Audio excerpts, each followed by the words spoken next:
नमस्कार साथियों, आप सभी का स्वागत है आपके अपने YouTube channel all exam alert पे।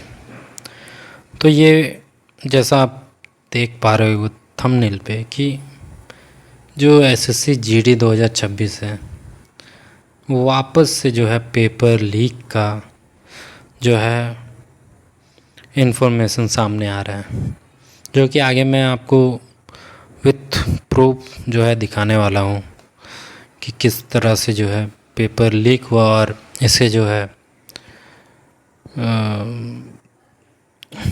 एडमिट कर रहे हैं सभी। और अब वीडियो देखिए, वीडियो में आपको पता चलेगा कि क्या हुआ है। देखिए, कल एक सूचना वरीय पुलिस अधीक्षक महोदय को प्राप्त हुई थी, जिसमें एक इंस्टीट्यूट जिसका नाम जीनियस इंस्टीट्यूट ऑफ टेक्नोलॉजी है, जो कि टाटी सिलवई थाना क्षेत्र अंतर्गत है। वहाँ पर एक परीक्षा आयोजित की गई थी जिसका एसएससी से संबंध है। एसएससी जीडी कांस्टेबल सीएपीएफ की एक परीक्षा होती है, वो आयोजित की गई थी। और उसी समय वहाँ पर एक एफएसओ ऑफिसर रहते हैं एसएससी के, जिन्हें फ्लाइंग सर्विलांस ऑफिसर कहा जाता है, वो वहाँ पर मौजूद थे। जब उन्होंने देखा कि एक परीक्षार्थी जिसका नाम मृत्युंजय कुमार यादव है वह वहाँ पर है, और उसके साथ में एक इन्विजिलेटर था जिसका नाम था संजीत कुमार। जब वहाँ पर वो देखें तो देखे कि जो संजीत कुमार इन्विजिलेटर है वो एक प्रकार की टैंपरिंग करने का प्रयास कर रहा है, जो कि मृत्युंजय जो है, जो उनका कंप्यूटर डेस्कटॉप है, उसने उसमें प्रयास किया कि उसे रीस्टार्ट करने का प्रयास किया गया।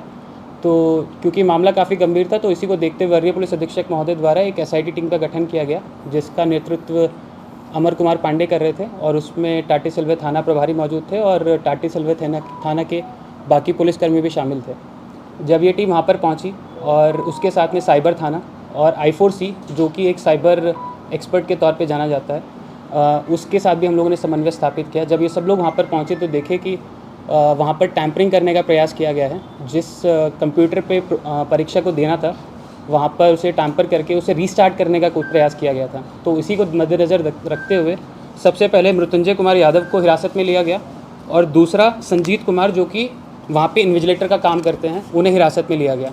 और हिरासत के दौरान उनसे जब पूछताछ की गई तो उनके द्वारा बताया गया, जो मृत्युंजय कुमार यादव हैं, इन्होंने बताया कि तकरीबन 20 या 25 दिन पहले ये इंस्टाग्राम से एक व्यक्ति के संपर्क में आए थे, और उस व्यक्ति ने इनसे कहा था कि 6 लाख रुपए के बदले तुम्हें इस परीक्षा में हम पास करवा देंगे, और तुम्हें उसी के लिए रांची जाना होगा। रांची में जाने के बाद मेरा एक व्यक्ति है जो कि मेरे एग्ज़ाम सेंटर के आसपास ही रहता है, जिसका नाम है विकास कुमार। ये विकास कुमार के बता दें कि ये सेंटर हेड भी है इसी इंस्टीट्यूट का, जीनियस इंस्टीट्यूट ऑफ टेक्नोलॉजी, जो टाटी सिलवई में है। और इसके साथ में एक और व्यक्ति है मुन्ना राज, जो कि IT हेड है। तो ये टोटल 4 लोग हैं जिनकी गिरफ्तारी हम लोगों ने करी है, और किसी न किसी रूप में ये लोग पेपर को किसी एस्पेक्ट में रिमोटली हैंडल कराने में सक्षम थे। इसमें जो मॉडस ऑपरेंडी है, जो अभी तक जितने भी तकनीकी और फिज़िकल एविडेंसेस हैं जिनको एग्जामिन करके हम अभी तक पहुंच पाए हैं, और इसमें जो I4C है उसने भी बहुत महत्वपूर्ण भूमिका निभाई है। जो 15 OP में कुछ दिन पूर्व एक MO सामने आया था, जिसमें बताया गया था कि जो रिमोटली हैंडल किया जाता है, जो कंप्यूटर सिस्टम होता है, सिमिलर MO भी यहाँ पे था। बट यहाँ पे एक चीज़ अलग थी कि उसमें बताया गया था कि पिछली बार कि उन लोग का कपड़ा पहनने का स्टाइल या फिर जिस तरह के कपड़े पहन के आते हैं वो पहले से शेयर कर दिए जाते हैं। इस बार के MO में क्या है, जो इन्विजिलेटर है वो परीक्षार्थी को जानता है, और वो वहाँ पर जाकर जिस अभ्यर्थी को जिस कंप्यूटर पे परीक्षा देनी है उसको रीस्टार्ट करता है। क्या हुआ है, ठीक है, ये देखिए। कोई भी एग्ज़ाम सेंटर होता है उसमें एक मास्टर कंप्यूटर होता है। मास्टर कंप्यूटर से बहुत सारे कंप्यूटर्स जुड़े होते हैं, जिस पे डिफरेंट कैंडिडेट्स बैठे होते हैं और अपना परीक्षा दे रहे होते हैं। इसी में एक 2-3 चीज़ें और होती हैं। एक सर्वर होता है जहाँ पे पूरा डाटा स्टोर हो रहा होता है, और एक होता है फायरवॉल। फायरवॉल का जो यूसेज वो है कि कोई भी अगर बाहर से अटेम्प्ट करता है परीक्षा में कुछ भी मतलब टैंपरिंग करने का, वो ना हो सके। ये लोग करते क्या हैं कि ये किसी प्रकार से जो सेंटर के लोग हैं, जैसे इस जीनियस इंस्टीट्यूट ऑफ टेक्नोलॉजी में जो सेंटर का हेड है विकास कुमार, ये किसी तरीके से जो मास्टर कंप्यूटर है उसका एक्सेस प्राप्त कर लेते हैं लोग। एक्सेस प्राप्त करने के बाद जो स्टूडेंट है उसका IP ये लोग ग्रांट कर लेते हैं, और वो IP को बाहर किसी के व्यक्ति के पास में शेयर कर देते हैं। और वो व्यक्ति को जैसे ही IP मिलता है, वो रिमोटली हैंडल जो कैंडिडेट है उसका जो कंप्यूटर सिस्टम है उसको हैंडल करना स्टार्ट कर देता है। उसमें रहता क्या है कि कैंडिडेट सिर्फ बैठा हुआ है वहाँ पे, और उसे कुछ करने की ज़रूरत नहीं है, उसे सिर्फ सेव एंड कंटिन्यू करता है। मान लीजिए कि एक परीक्षा में 100 क्वेश्चन आ रहे हैं डेस्कटॉप पे, तो बाहर से रिमोटली हैंडल होता है। उसमें ABCD करके जो ऑप्शन रहता है वो बाहर से कोई ना कोई व्यक्ति जो सही उत्तर होता है उसको टिक कर देता है, और अभ्यर्थी का सिर्फ यही काम रहता है कि उसको सेव एंड कंटिन्यू करके आगे बढ़ जाए। तो इस तरीके से ये लोग ऑपरेट करते थे। और जिसमें जो है कि बताया जा रहा है कि किस तरह से पेपर जो है लीक हुआ। ठीक है, वाइड स्प्रेड अगर एलिगेशंस और इसको देखें, पेपर लीक की जो है काफ़ी फैल रहा है ये। ठीक है, स्कैम हुआ है 2026 के SSC GD में, सभी का मानना है, और कहीं ना कहीं इसका भंडाफोड़ भी हुआ है। अगर हम एलिगेशंस के बात करें तो पेपर जो है कि बताया जा रहा है कि सोशल मीडिया में कि इंसिडेंट जो है अकर हुआ है, और क्या है, various coaching institute and social media channel have highlighted incident where exam paper were allegedly compromised or solved gang were arrested। हाँ, ये देखने को मिला है, आपको वीडियो में सब पता चलेगा, अब अंत तक ज़रूर देखें और किस तरह से जो है भंडा को फोड़ा गया, और काफ़ी जो है इसमें टीम इन्वॉल्व थी इस पूरे मास्टरमाइंड को क्रैक करने में, और किस तरह से ये इन्वॉल्व थे पूरे वीडियो में आप देखें। रिमोट एक्सेस, अब देखिए रिमोट एक्सेस क्या होता है, जो कि रांची में एक साइट था एग्ज़ाम का। ओके,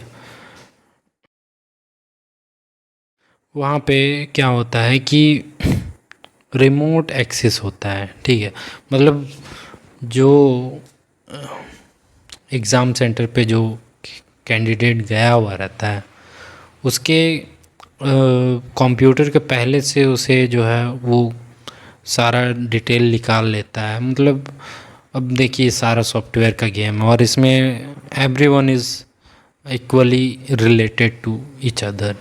ओके, ये लोग साथ में मिलके काम करते हैं, और इसके लिए वो जो है काफ़ी चार्जेस करते हैं। कि चार्जेस कैसा चार्जेस रहता है, तो चार्जेस तो आपको पता ही है कि जब इतना मिल रहा है तो इसमें मान लीजिए फॉर एग्ज़ाम्पल अगर किसी को इतना मिल रहा है तो इतना में वो इतना जो है माइनस कर दिया, फिर भी उसके पास कितना बच गया, इतना बचा ना।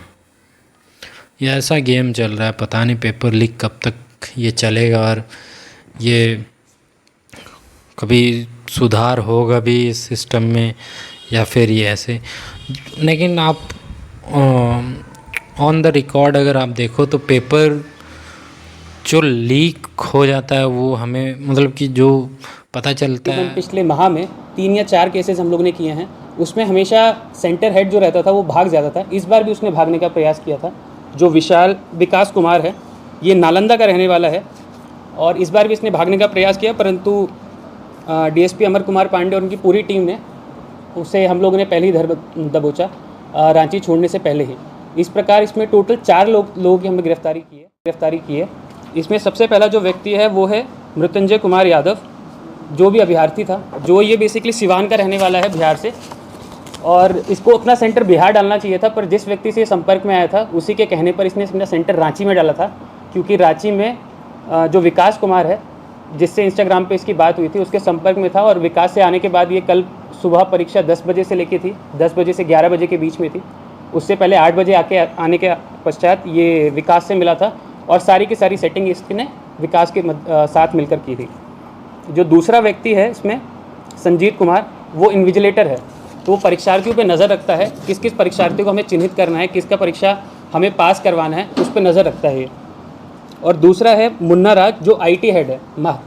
मान लीजिए कोई भी IT लेवल तकनीकी समस्या आती है तो उसी के बहाने ये किसी ना किसी अभ्यर्थी के पास पहुंच जाता है, वहीं पे कुछ ना कुछ रिस्टार्ट करके या फिर फायरवॉल को बाईपास करने का ये लोग सिस्टम ऑलरेडी उसमें रखते हैं, उस पर किसी ना किसी तरीके से कुछ ना कुछ सपोर्ट करता है।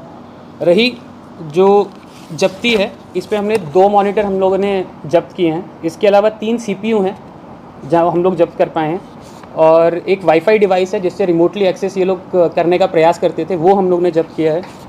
2 कीबोर्ड है, 2 माउस है, और 3 मोबाइल एंड्रॉयड फ़ोन हैं, और इसके अलावा हमें 5 चेकबुक भी मिली हैं, जिससे अगर परीक्षार्थी का पास हो जाता है तो उसी चेकबुक को यूज़ करके ये लोग उनके अकाउंट से निकासी किया करते हैं। और इसके अलावा 2 अभ्यर्थियों का एडमिट कार्ड हमें और मिला है, जिस पर हम लोग अभी अनुसंधान कर रहे हैं और उसमें भी कुछ ना कुछ प्रगति हमें मिलेगी। इसमें एक इम्पॉर्टेंट चीज़ और है, तकरीबन 50 मीटर दूर एग्जामिनेशन सेंटर से जो रिमोटली जो हैंडल किया जाता है, वो जगह भी हम लोग ने चिन्हित इस बार कर ली थी और वो भी जगह भी हम आइडेंटिफाई कर पाए थे और वहाँ से भी हमने 2 मॉनिटर्स और 2 CPU हम लोग ने जब्त किए हैं वहाँ से। पता चलता है उसके बारे में हम जानते हैं, बट अगर आप कोई भी एग्ज़ाम को अगर देखो तो हर एग्ज़ाम में कहीं ना कहीं किसी प्रकार का जो है इनबैलेंस वगैरह होता ही होता है। जैसे आप बिल्कुल सही बात कह रहे हैं कि जो IP है, वो IP तो एक स्टूडेंट को मिला जाता है और वो बाहर कैसे आया, तो उसमें जैसे मैंने आपको बताया कि ये लोग पूरा सिस्टम की तरह काम करते हैं। जैसे मान लीजिए कि ये IT हेड है, सेंटर हेड है, तो हर कोई फर्स्ट फ्लोर पे रहेगा, ग्राउंड फ्लोर पे रहेगा, सेकंड फ्लोर पे रहेगा और किसी ना किसी माध्यम से मान लीजिए कि चाय पीने के बहाने ही बाहर चले गए और वहाँ पे IP को नोट डाउन कर लेते हैं, बाहर जाके जहाँ से रिमोटली हैंडल करना है वहाँ पे IP को शेयर कर दिए जाते हैं इन लोग के द्वारा। इस तरीके से लोग पूरा परीक्षा में क्या कहते हैं आयोजित करते हैं चीज़ों को। दूसरा वाला ऐसा हो रहा है, इसका कोई गिरोह है क्या सर? देखिए, जितना हम लोग अभी देख पाए हैं ऐसा कुछ डायरेक्टली गिरोह तो नहीं है, बट जिसमें इम्पॉर्टेंट जो भूमिका रहती है वो सेंटर हेड की बहुत इंपॉर्टेंट भूमिका है। तो जैसे इसमें भी जो विकास कुमार है, जो सेंटर हेड है, वो मूल रूप से मिला हुआ है और तकरीबन पिछले 2 या 5 महीनों में कुछ ना किसी परीक्षा में इसने प्रयास किया पर कभी सफल नहीं हो पाया। तो अगर सेंटर हेड अगर इन्वॉल्व नहीं है तो हमें नहीं लगता है कि इस परीक्षा में किसी भी तरीके से हम लोग फ्रॉडुलेंटली किसी भी चीज़ को अचीव कर सकते हैं और परीक्षा फेयर मैनर में करवा सकते हैं। ठीक है, और वीडियो अगर आपको इन्फॉर्मेटिव लगा हो तो चैनल को जो है सब्सक्राइब करना ना भूलें और thank you for watching. Bye bye, take care, जय हिंद।